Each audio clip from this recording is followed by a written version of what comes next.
All right, welcome in. It is Bears Nation podcast, our final game preview of the season. It is January 3rd, 2024. And I can't believe we're saying it, but it's the season finale for the Bears, and this game actually matters. We talked about a couple months ago how you just want to be playing meaningful games in December and January. And no, it's not the playoffs, and no, it's not, a quest for a Super Bowl. But it's January 3rd, and we're talking about a game in a couple days that does matter, whether that's for morale or for, just as Kevin Lapka likes to say all the time, momentum into the following year. But it does mean something. And I think it does mean something even to the players and the fans, both. It's not just the fans making up something to try and be invested in. Yeah, you're 7-9. You're going to be under 500. You're going to have a losing record. But the quest to get to 8-9, and it's such a emotionally charged game, I think, for fans especially, because you have an opportunity this week in the final week of the season, week 18, to play spoiler to the Green Bay Packers on the road at Lambeau Field, to go into their house and knock them out of the playoffs and keep them out of the playoffs. And we'll get into it, but it's reminiscent of the Lions last year, a Lions team that was under 500, had a losing record, and they did the same thing. And look what happened to them the following season. So we'll get into that. But I mean, I know it's not what we all wanted, Kevin, but it means something. It's a game that means something. We're talking about a game that I can't believe I'm going to be actually sitting down watching this game emotionally invested. That's not anywhere near where I thought. I thought by this, I asked me this 7 weeks ago, I would have said, I probably won't watch this game. I won't care. But now you get Nance and Romo at 3:30 Central Time on Sunday to end the season. I mean, what else can you ask for given the way this year started? Like, we have to flash back a little bit to weeks on this podcast, weeks like 4 through 7, where we weren't talking about the games. Every episode was about who's getting fired, when are they getting fired. Every episode is about the quarterback. We were doing predictions about the future. We were doing predictions for that. Like, and you can't blame us, really. Like, in hindsight, everyone was doing it. In hindsight, with the way Eberflus has gone, the way he's gotten better, maybe we were over exaggerating a little bit. Like, I still think the mistakes that he made earlier in the year were warranted. Like, him getting fired would have been warranted. Like, I'll be completely honest. If things continued that way, but the players got better. One of my biggest criticisms was young players weren't growing. That has completely changed. Maybe not quite on the offensive side of the ball with skill position players, but on the defensive side of the ball, the young players are growing, and maybe Eberflus is a better player developer than we thought. And that's part of the reason why I think he's going to be here next year. But yeah, man, I mean, really all you can ask for is the opportunity to knock out your division, knock out your biggest rival. And for the longest time since Fields has been here, what have I said every time the Bears have played the Packers? I said, you have the opportunity, or at least since Rodgers left, or since Rodgers was, knowingly going to leave, even that last two seasons. Last 2 seasons, I said, you have the chance to start the changing of the guard, right? You said, you're Ryan Poles, you said you want to take the North and never give it back. Well, that hasn't happened yet. This could be your chance to sort of get into that. Because if you can walk into Green Bay, walk into Lambeau, beat the Green Bay Packers, knock them out of the playoffs with your quarterback who we now think is going to be here for a little while, with your coach who we now think is going to be here, with a lot of the guys on this team who are rookies, young players on 3 to 4 year contracts. This is a strong nucleus of guys who are going to be here. If you walk into Lambeau and you make a damn statement against a team that I still think isn't that good, that's the changing of the guard. That's what we've been waiting for. That's the moment where you say, you know what? You might have a good player in Jordan Love. He might be a good player, but we have a better team, and we are going to be the better team for the next 4 to 5 years, no matter how it shakes out. So, and if you lose that game, I think there's some scary conversations to be had, right? About, is this going to continue? Is this going to be the same Green Bay, Chicago dynamic we've seen for the last 10 years? And obviously, like, Jordan Love isn't Aaron Rodgers. Obviously, you'd be more competitive in games in the future, even if you lost. But getting over that hump, like, this is your chance to do it. And it absolutely has to happen. And we'll see later in the episode, we think it will happen. But yes, you can't ask for much more than what we're getting with this game in week 18. Yeah, and it is a big measuring stick. Obviously, we know the McCaskey family values these games against Green Bay very highly. They care about them a lot. I mean, look what happened in the Trestman era after you lost by 40 and you got 50 burgered to end the year. And then Mark Trestman was in Phil Emery. That was their last game. They were immediately fired. Not immediately, but they were fired shortly thereafter. And Justin Fields, the turnaround, he's played well in the last couple of weeks. And Matt Eberflus, according to the report, we'll get into that later from Ian Rappaport, that Eberflus is safe. He's going to be back next year. This is still a measuring stick. I mean, if you lose by 50, I think things change in that case. But from a standpoint, I mean, at the end of the day, because Justin Fields enters this game in 5 career games against the Green Bay Packers with a passer rating of just 72.8, 938 yards, 4 touchdowns to 7 interceptions in 5 games against the Packers. So this is a huge measuring stick for him. If he goes in there and he plays well, is part of the equation for keeping the Packers out of the playoffs. That's a big green check mark for him from the McCaskies. Matt Eberflus, after starting the year 1-5, goes the rest of the way 7-4, ends the year by keeping the Packers out of the playoffs in Lambeau. That's going to be a big green check mark. And you mentioned in your statement there that a quarterback that's here for the future. I don't know how long, but it seems like we're definitely getting at least one more year of Matt Eberflus and Justin Fields. I mean, we can get into this right now because I'm fully, if you believe the report from Ian Rappaport over the weekend that Matt Eberflus is sticking around and he's going to be the coach next year. I see no reason, and this is my final take on this, and I think this is the take I'm going to take into the draft, that there's no reason to go new quarterback, new and old coach. There's no reason to. I think if Eberflus is coming back, it's you give them both one more year, and if you're a losing team again next year, you kick everybody to the curb. Kevin Warren starts this whole thing from scratch. Ryan Poles is gone. Matt Eberflus is gone. Justin Fields is gone. You go the whole thing reel up for the first time ever, really, and at least in recent memory. Everybody will be aligned. General manager, coach, quarterback, the 3 most important, positions, whatever you want to call it, jobs for a football team.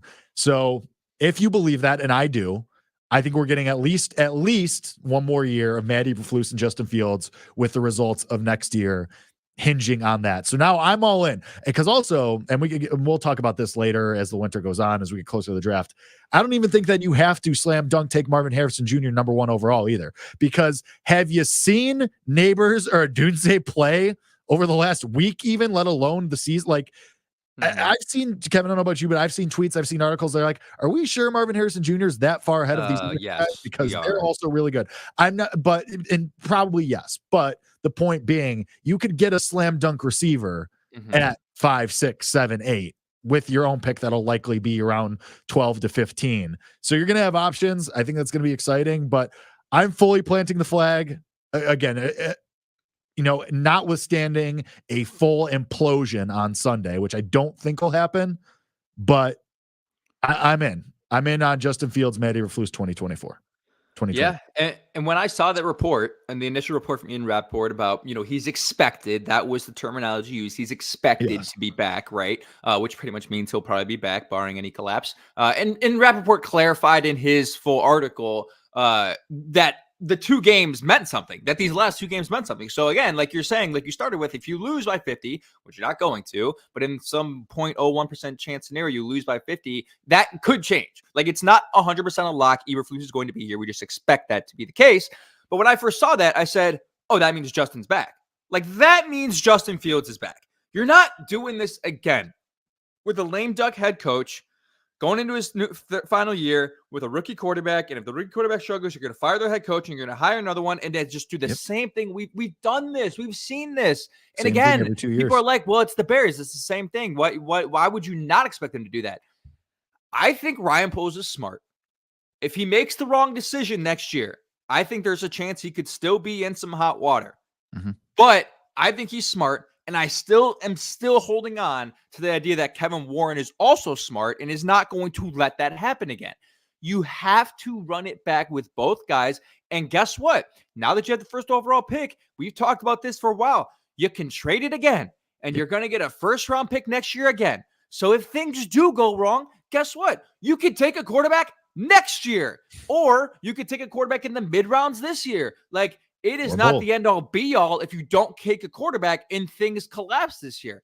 I don't think they will. I think the reason why you are, going to sell the first round pick and go all in on Justin Fields is because we've seen that this is a good football team the way it is currently constructed. And if you add a couple more pieces, you add a Marvin Harrison or a Malik Neighbors or Rome Odunze who makes that catch that Tyler Scott didn't make in the end zone, you're talking about probably a top 4, top 3 team in the NFC that's going to win the division. I mean, we know the Bears had the Lions number. So when I saw the initial report from Rappaport, I thought Fields is back. I think that's a lock, and I don't know how you can think differently. So let me ask you this when it comes to the first round pick, because obviously the talk that you're going to hear for the next 4 months around Sports Talk Radio is Fields or Williams, Fields or Williams, Fields or Williams. And you're going to take those two head to head. And here's what you have to do, Jake. You don't take Fields versus Williams head to head. You take Fields plus 3 first round picks versus Caleb Williams. That is the conversation you have to have. It's not about Fields Williams. It's about the return that you can get for the first overall pick, plus a player who is good and capable in the NFL in Justin Fields versus the rookie Caleb Williams. And if you don't acknowledge that, it is an incorrect evaluation of the situation, because you can get, according to Ian Rappaport, within the top 5. You could trade down within the top 5. And still Commanders are desperate. 3 first round picks within the top 5. I don't know how you look at that and see what Justin Fields has done and look at 3 first round picks and maybe a blue chip player within the top 5 and say, no, we're going to go the same route, mortgage the future on a rookie, go through the same thing over and over again when you have the chance to make your team one of the best rosters in the NFL. Like if you add Marvin Harrison Jr., and pick your player, Deron Payne or something, Max Crosby even from Vegas. I doubt they trade him, but right? Pick your player. You have a bunch of picks throughout this draft. You still have top money in free agency. You're talking about potentially having one of the best rosters in the NFL if you make that trade number 1 overall. Jake, it is a no-brainer to me. It is not even a debate. I don't want to hear it. And it goes beyond my liking of Justin Fields. I know people are going to hear that and think, hey, you've been on Fields for so long, it's your bias. No, objectively, how do you turn down 3 first round picks and still have a pick within the top 5? Jake, it's a no-brainer. Yeah, and I think the team that everybody's going to be circling, if you're Bears fans, is Washington. New owner, likely new head coach. Sam Howell's iffy, and they might be desperate. And they might be willing to give up a Panthers-esque call to you. Maybe not a player. I mean, is there a world where you get Terry McLaurin back? Maybe. I don't know if you'd want him over Odunze or Neighbors or Marvin Harrison Jr. I don't know. That's not for me to say. But maybe, point being, they're a desperate team that might be willing to overpay for that first overall pick and that shot to take their quarterback of choice. But point being, you mentioned it too in the Rappaport report, was the last 2 games matter, including the Atlanta game. And Justin Fields had one of his best games, if not the best game of the season against Atlanta. 20 for 32, 268 yards, touchdown through the air, touchdown on the ground, no interceptions again. You take out the 2 Hail Mary interceptions from Cleveland, he's had 1 interception in his last 5 games. It's pretty good. Giants might be, as T3P podcast puts, Giants might be desperate. I don't know if they're exactly as desperate because of the whole Daniel Jones situation they got to figure out, but I don't know. Point being, yes, you can be in the top 5 and still trade out of that pick and have your shot at, a premium player, whether that's Marvin Harrison Jr. or not. So I know I've had my criticisms about Justin Fields. I'm willing to run it back for another year with Eberflus. And if it fails again, and again, we kind of hinted at this last week. You look at this in hindsight, 8 wins and the way that you're ending the season, I just don't know that it's a failure of a season. It was disappointing. It was a roller coaster. It was emotional.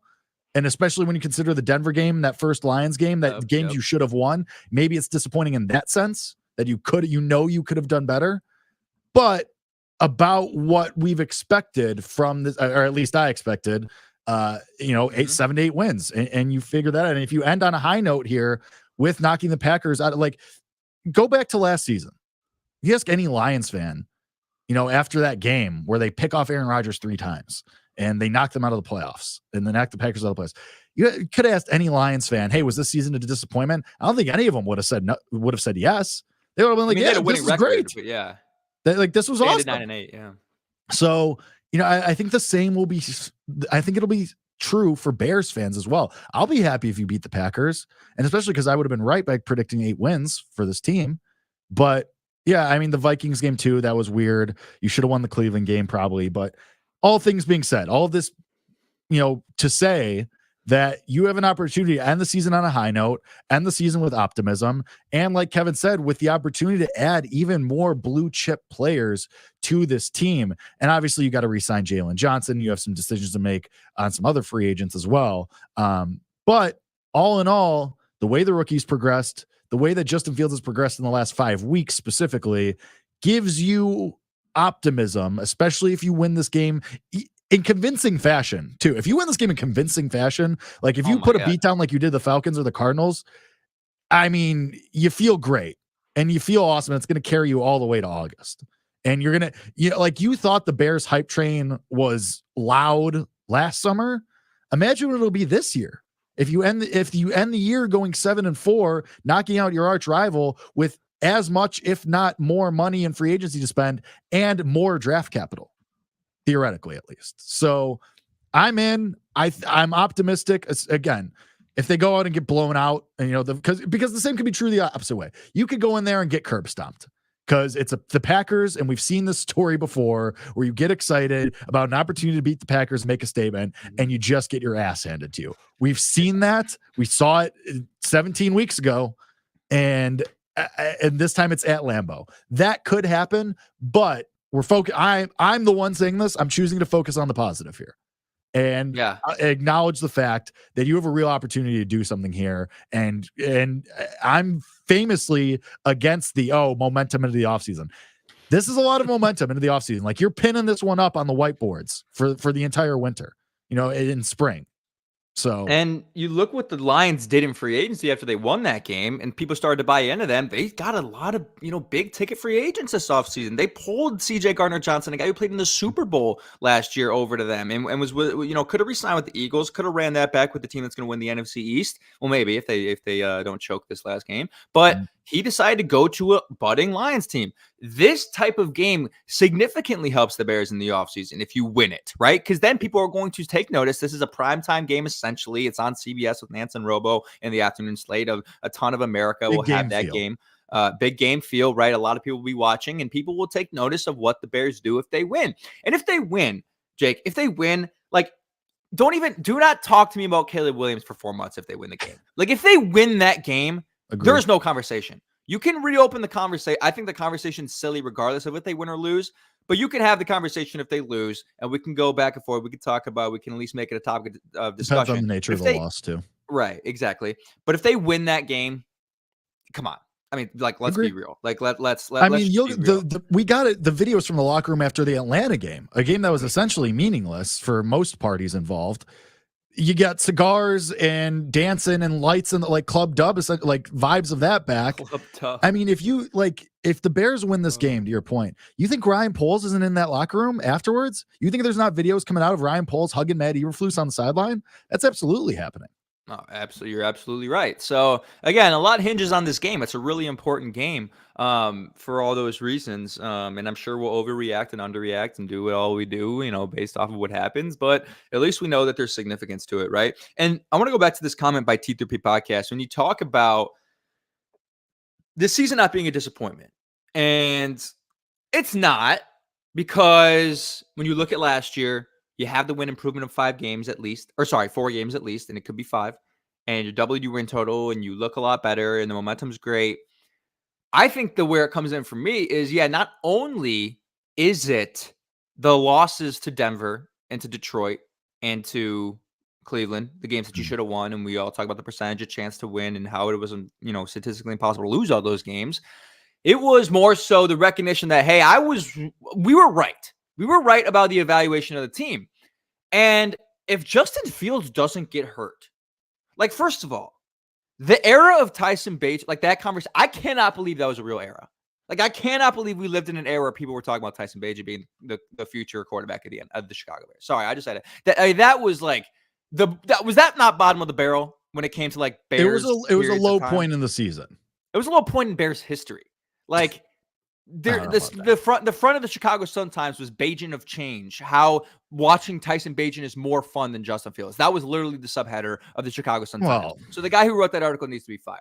But when you go back to that Chargers game, knowing what we know about the Chargers now, they lost 31-10 to the Chargers because Bagent was throwing turnovers throughout the game. Like, they probably win that game with Fields the way he's been playing. You go back to the Saints game. They lost that game by 7. And Bagent didn't play that bad in that game, but you probably win that game with Fields. Still were turnovers in that game, yeah. Yeah. And then you might beat the Vikings if he doesn't go out before halftime. Like, it's it's really interesting to go back and look at that. And there's really, there's really, what do you do? It's an injury. You can't really just be revisionist history. Revisionist history, exactly. But it is interesting when you go, like, this is what we'll do when the season ends. You'll go back and you'll look at the season and you'll go game by game and you'll be like, holy crap, this team was talented enough to win literally 12 to 13 games this year. Like, if Fields is healthy and you don't blow the 3 games, you're at least 12-5. So it's just an interesting way to look at next year and look at the possibilities and momentum as long as everyone's healthy about how good you can be, especially if you add those next players. And then real quick, I looked at the cap space. They have the 7th most cap space in the NFL next year, $60 million to spend. And how about this? The Bears have some of the lowest dead money in the NFL in 2024, only $859,000 in dead money, which is a really, really good job.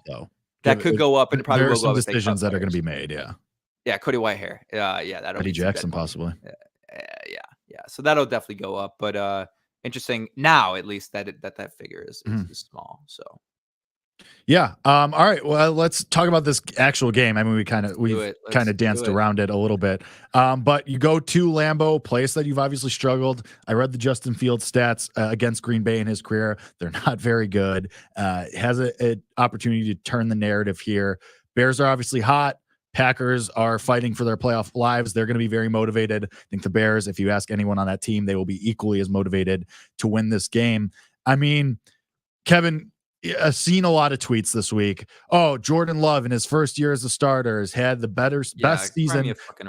I mean, it's true. Statistically, that's true. Statistically, he has had a better season than any Bears quarterback. That does suck. However, let's not go around and start anointing Jordan Love as the next big. Like, he's good.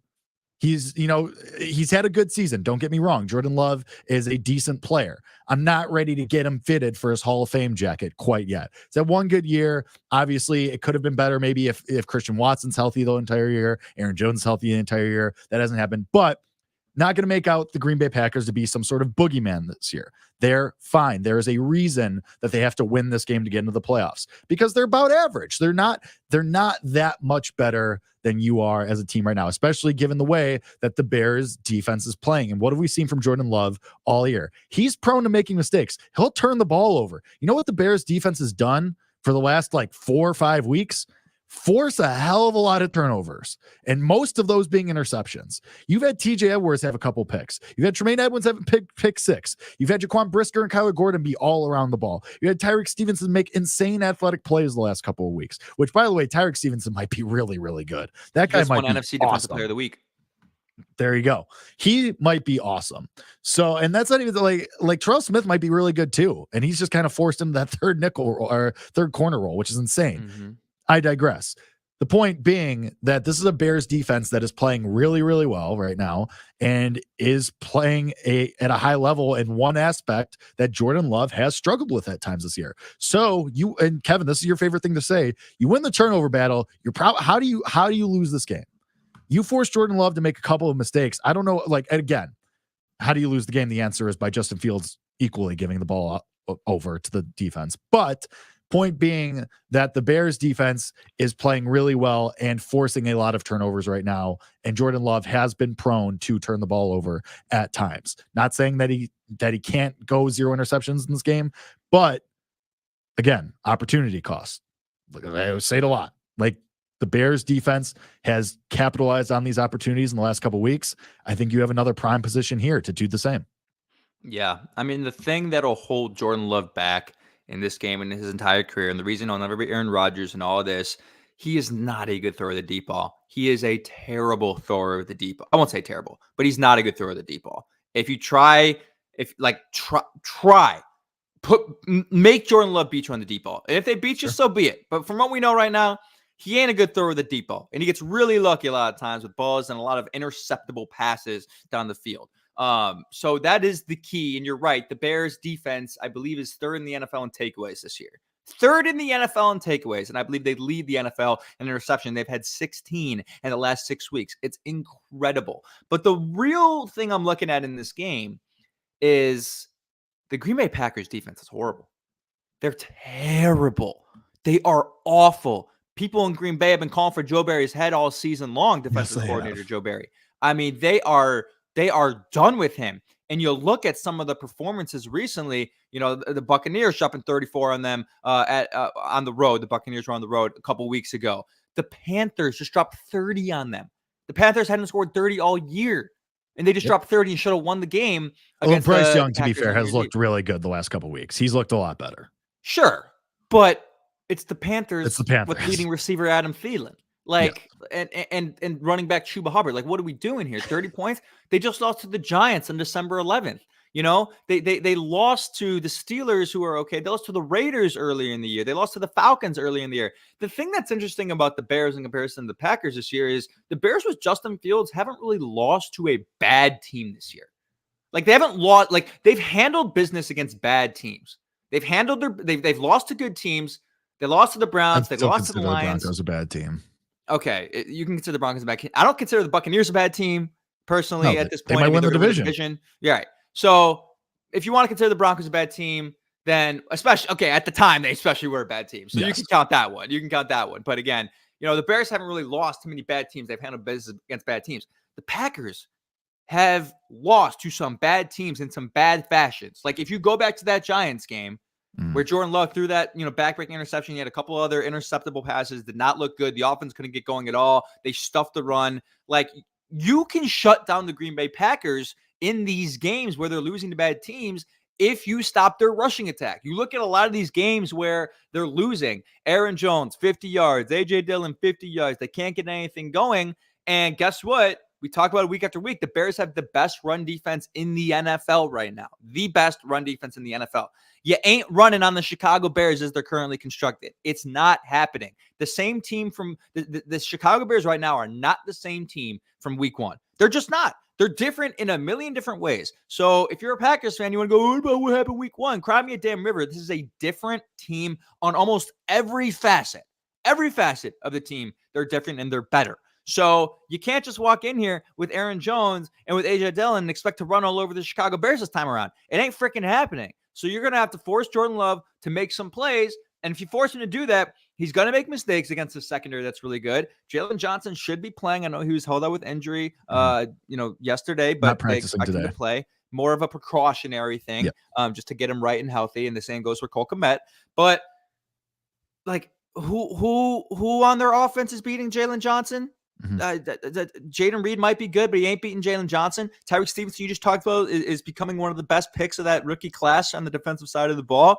NFC Defensive Player of the Week. You're not beating Jalen. You're not beating him. Like, the matchup favors the Bears. It does. Sure. The matchup favors the Chicago Bears.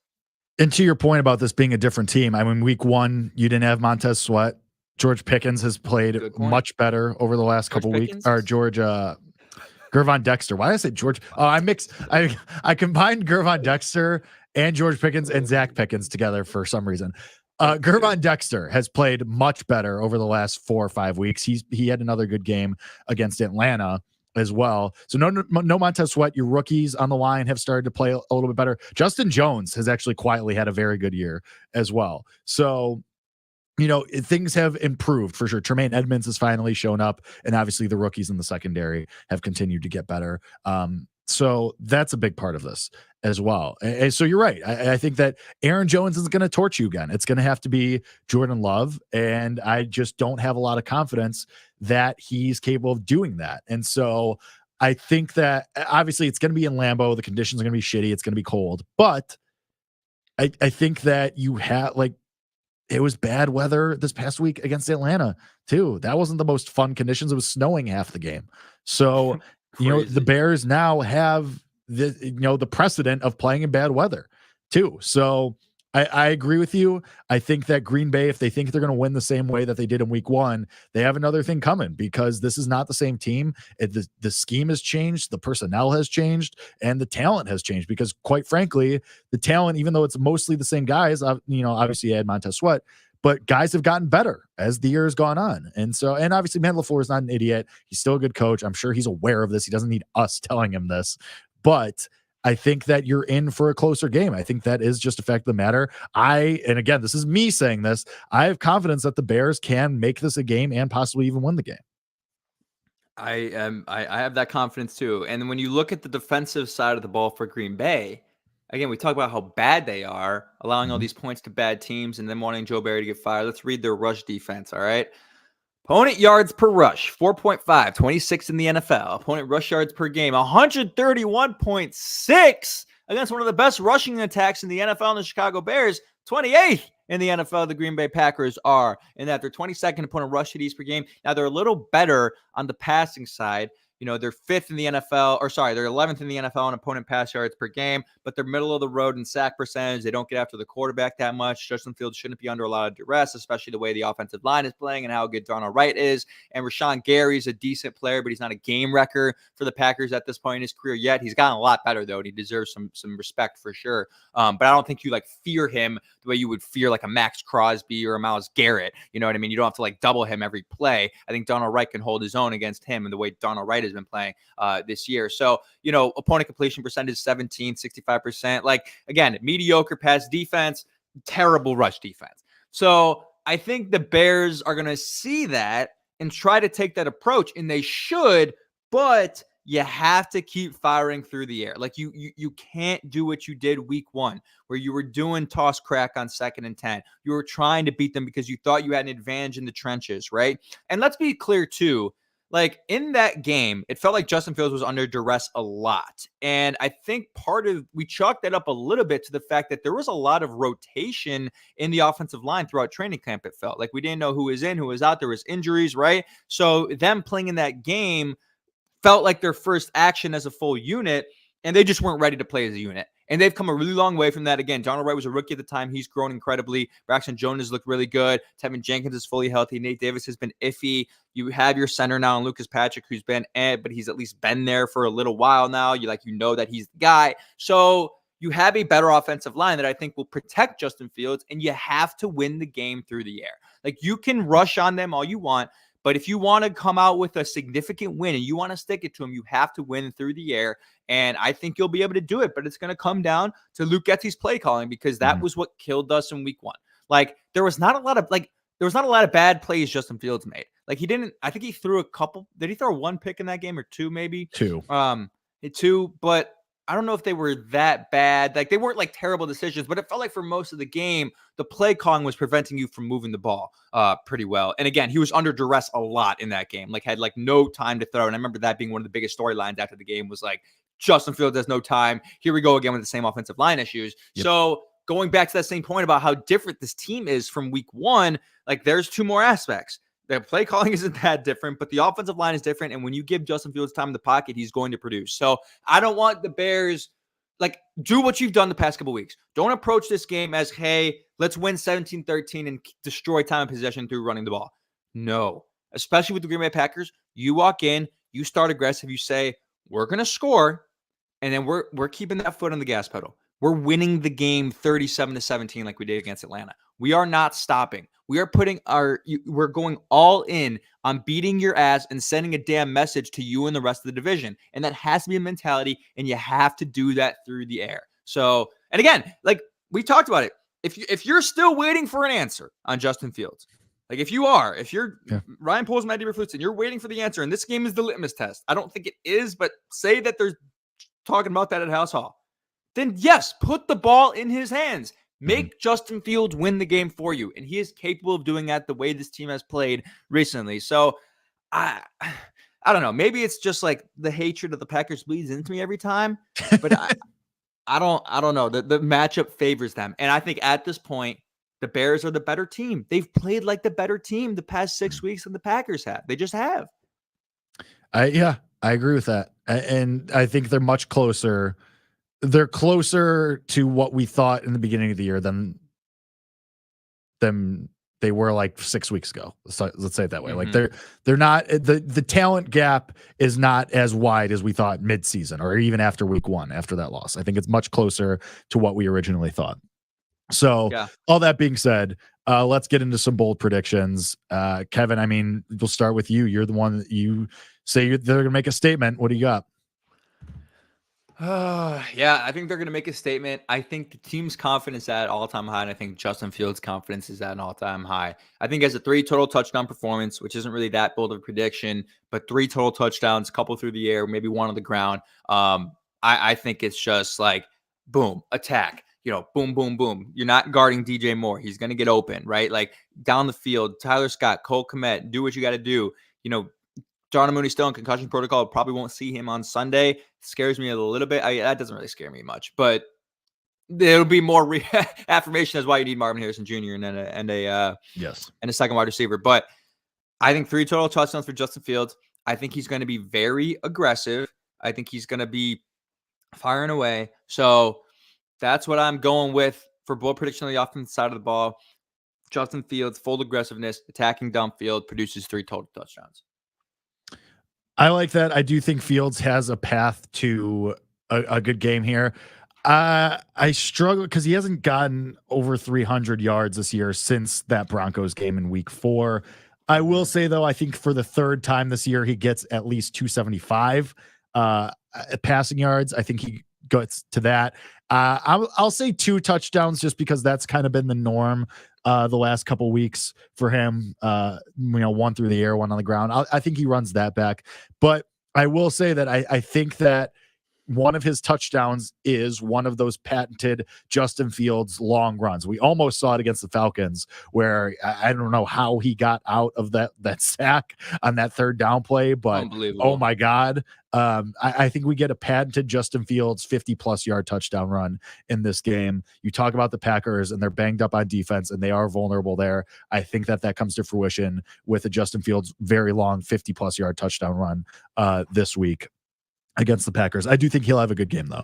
I'll say 25 for 35 for 277 and a touchdown each on the ground through the air. And, just to piggyback off this real quick, for the entirety of Mitch's career here, we talk so much about quarterback confidence and the influence that has on the play at the position.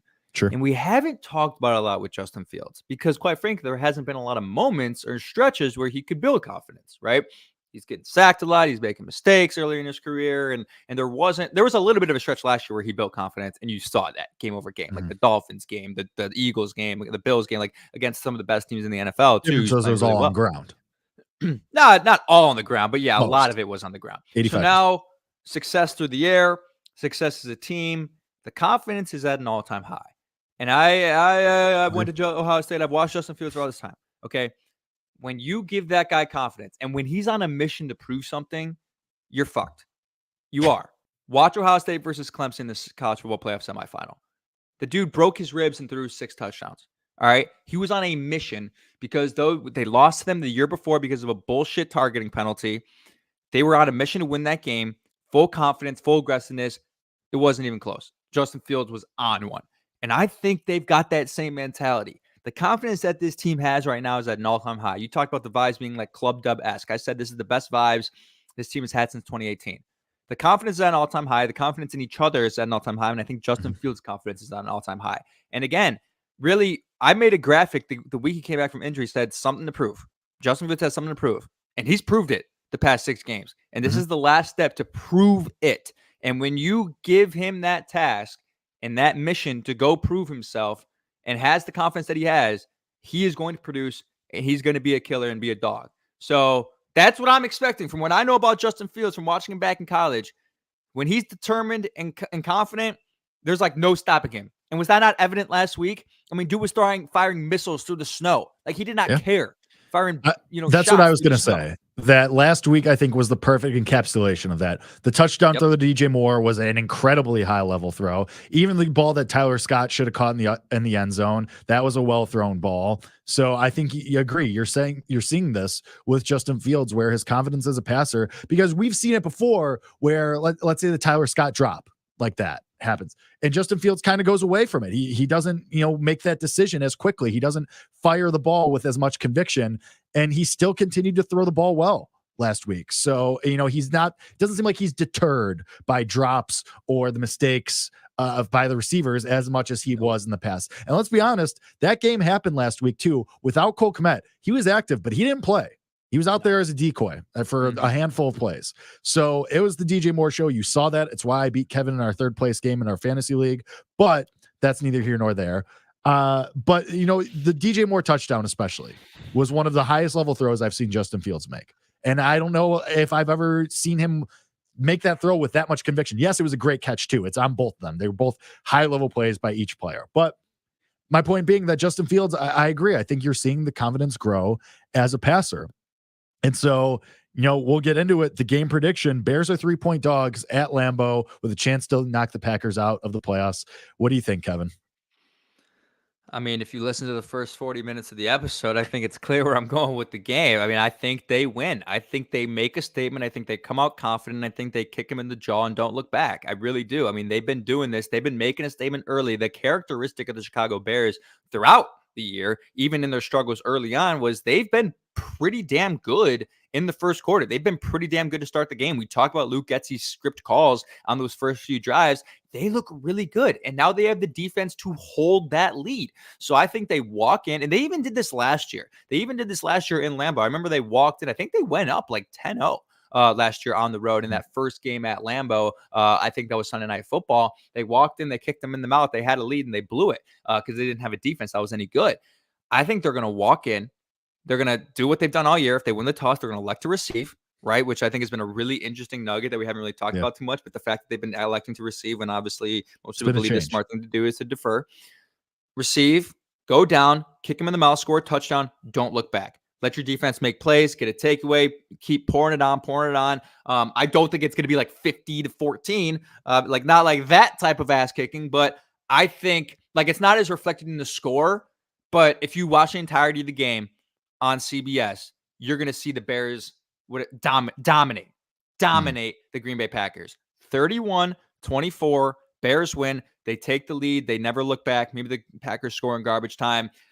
I'm sorry. From what I've seen from this team the past 6 weeks, this is a warranted prediction. This has been one of the better teams in the NFC the past 6-7 weeks of the season. The defense is great. They're getting turnovers, and the offense is playing with confidence. And when you have any team that plays with confidence and plays for each other the way they are going to be a winning football team. I think they kick them in the mouth. I think they send a message to this dumbass football team in Green Bay. And I'm just charged up. I'm juiced up. I'm ready for Sunday, Jake. This episode just got me going. I'm jacked. Let's go. 31-24. Bears win. All right. I agree with you on almost everything you said. I think that this Bears team is hot. They have an opportunity to end the season winning 5 of their last 6, ended on a 3-game win streak, and end the season on a high note, and end the season feeling good about yourself, having knocked your arch rival in their own house out of the playoffs. And I think that's a very good feeling to go into an offseason with a lot of opportunity that you're going to have into that offseason. And I think that the team, like you said, the defense is playing really great. They've played like a top 5 unit the last couple of weeks specifically, like a top 10 unit the last back half of the season for the most part. And I think Justin Fields has a lot of confidence right now. And I think especially if Jalen Johnson and Cole Kmet are going to play in this game, which it looks like they will. They didn't practice today because of maintenance, and the Bears are holding them out to try and get them healthy, get them ready to go. Especially if those guys are going to be there, I think this is going to be a game that you can definitely win. And I think Justin Fields, this is his opportunity to say, this is my team. Let's do this. I'm ready. I'm ready to take this into next year and earn that next contract. I have a feeling the Bears will still decline that 5th-year option just because I think it's a smart business move. Because it is a fully guaranteed option. So they'll probably decline that. But I think Justin Fields to say, well, I ended the year great. I'm on the upswing. I could carry this into next year and get that contract and be here a very, very long time. And so I think that that's on the table. And we're close, Kevin. I think that the Bears win this game 31-20. I think this is a 2-score game. I think, like you said, it's a game that is probably, if you watch the game, is going to look not as competitive as the box score makes it seem. So I think it's going to be a 2-score game. I think the Bears end this year on a high note. And again, this is me saying this. Let's all remember. What universe are we in right now? So it's shocking to me too. But I think they win this game. I think that you genuinely are the better team right now. I think that you end the year back-to-back 30-plus point games, and I think you carry it into next year. Let's go. I'm so fucking ready now. I am so ready. I wasn't like I needed this a little bit to get me jacked up for this game because again, like it's hard a little bit just because there's no playoff implications for us, right. But like everything that this means to beat the shit out of this crap ass organization in the Green Bay Packers, the hatred runs deep through our blood. I will be watching this. I mean, is it like annoying to say like this is our Super Bowl? I don't want to say that. That's like dumb. That I mean, it's right? cliche, but it's cliche. But like I mean, it's your biggest game. It's your biggest game. So I'm locked in. Let's go. All right. Well, we are simpatico for the last time on a Bears win, and we'll see how that goes for us. But we gave you 45 minutes breaking it down. So hope you guys enjoyed. We will be back next week to do our season finale, our recap of the entire season, our first look at offseason needs and what we're hoping to see in the beginning of the offseason. We'll probably do Wednesday to allow any coaching news or anything that might happen. But regardless, we'll be here. We'll break it down and we'll spin it forward to the 2024-25 season and what we're hoping to see. But until then, this has been Bears Nation Podcast, our final preview episode of the year. For myself and for Kevin, thank you guys. We appreciate you as always. We'll see you next week. And until then, bear down. Bear down.